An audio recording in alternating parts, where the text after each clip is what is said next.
Hi guys, review tayo sa nabili namin na na power electricity saving box daw. Ito mula dito, ito yun. Sender Japan Advanced Technology. So wala na siyang mga address o ano pa man. So ngayon, tiningnan namin. Mayroon electrician dito sa amin at pinatingin namin at binuksan niya. Ito siya, ganito sana yun. Ayan. Tapos binuksan niya. Ayan. Ito lang ang laman guys. Oh.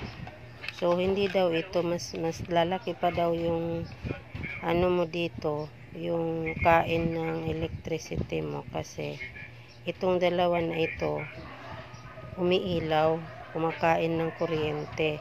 Samantala wala namang ibang ano dito para mga gamit dito para daw makapagpapababa ng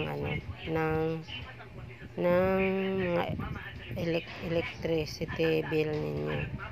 Kaya tinesting din niya ito, yung parang may pang testing ang yung electrician, na kung for example yung kain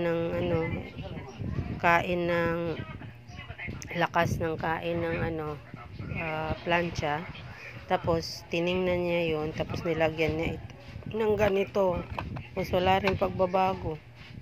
So binuksan niya, nung binuksan ito lang, ayan. So wala daw yan, hindi daw yan totoo. Kaya beware lang mga guys, fake electricity saving box ito.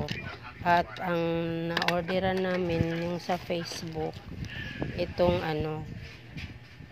Japan Advanced Tech. Kaya no ito, scam, big scam.